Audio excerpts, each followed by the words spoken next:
What's going on, everybody? I'm Johnny Brook. Welcome back to another Crafted Workshop video. So this project is a little bit of a bonus project. I've been working in the shop today with my buddy Seth from the YouTube channel Seth's Bike Hacks. What's going on, Seth? What's going on? Yeah, so we've been building this artisan cutting board bike ramp, kicker ramp, and had a ton of fun doing it. We got some kind of hilarious shots during our day together. Kind of a ridiculous project, but we had a ton of fun. And Seth's gonna have a ton more footage of him riding the ramp and his own video on his channel, which I'll link to at the end of this video. So stay around for that. And I guess without further ado, let's get started with the build. So the overall dimensions of this kicker ramp are 24 inches long by 4 inches high by 12.5 inches wide. And so I started the build by breaking down my rough lumber to size.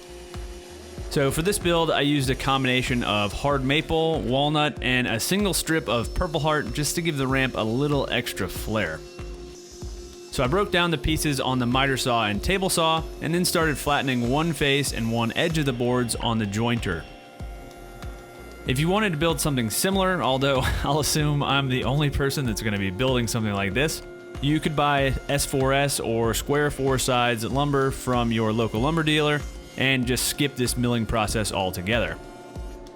So once one face and one edge were squared up on the jointer, I moved on to the planer, bringing the other face of the board parallel with the face I flattened on the jointer. So it was also kind of a happy accident that I made the pieces of each of the wood species the same thickness, so that when we went to cut the ramp later, the two halves were perfectly mirrored. So with both faces squared up, the last step was to rip the boards to their final width at the table saw. And I ripped them to 4 1/4 inches just to give myself a little wiggle room if there was any slipping during the glue up. So next I arranged the boards in a cool pattern, starting with the single strip of Purpleheart in the center, and then rotating between the hard maple and walnut for the rest of the ramp. So after arranging the boards, I glued them together using plenty of glue and spreading the glue evenly on each face of the boards, and then I applied plenty of clamping pressure and left the glue to dry. So while the glue was drying, Seth decided my truck would make a perfect drop, but the traction in the bed was a little sketchy, but he still cleared it.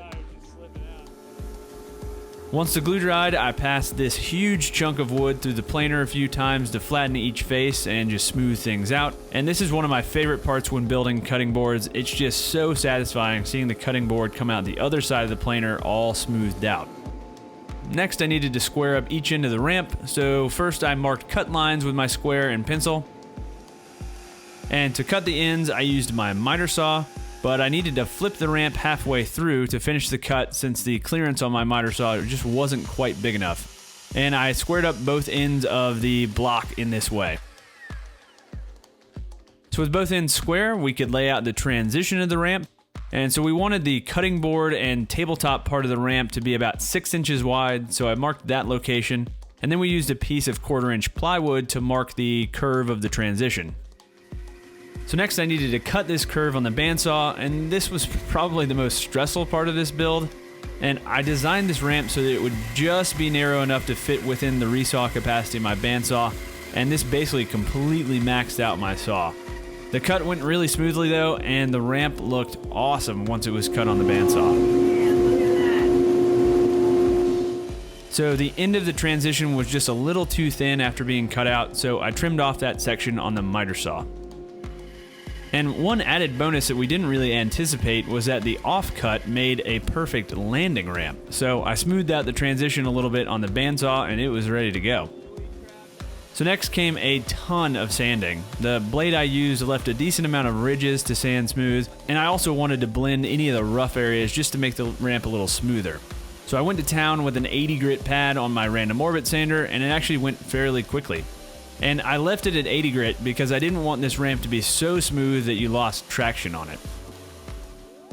So with the sanding done, it was time for everyone's favorite part of cutting board building, and that's applying the mineral oil. So I applied a generous coat of plain old mineral oil to all sides of both sections and let the wood soak it up for about an hour while we went to lunch. After letting the mineral oil soak in, I came back with a butcher block conditioner, which I'll have a link to in the video description. And this conditioner is a blend of mineral oil, beeswax, and paraffin wax, so it offers a little more protection than just straight up mineral oil.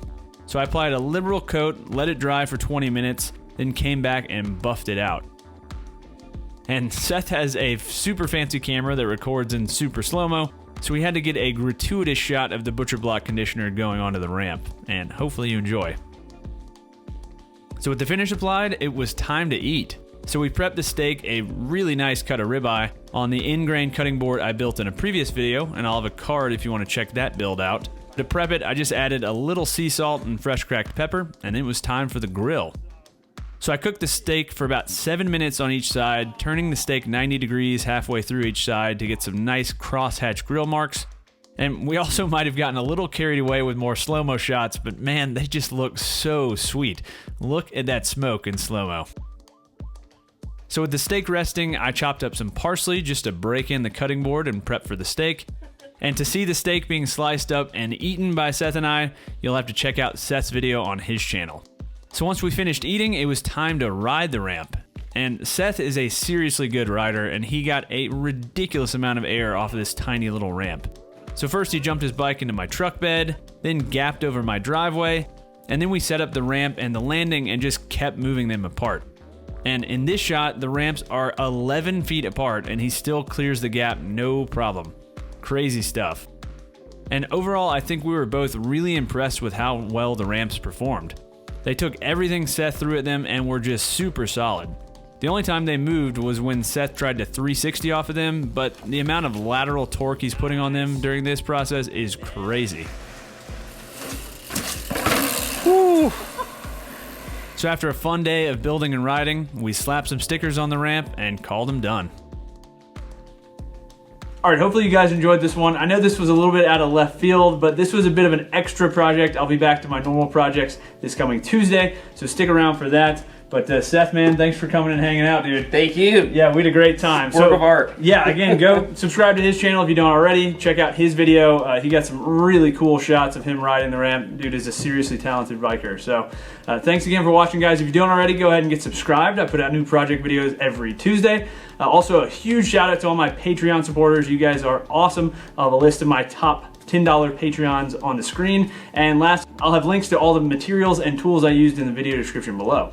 So thanks again for watching, guys, and until next time, happy building.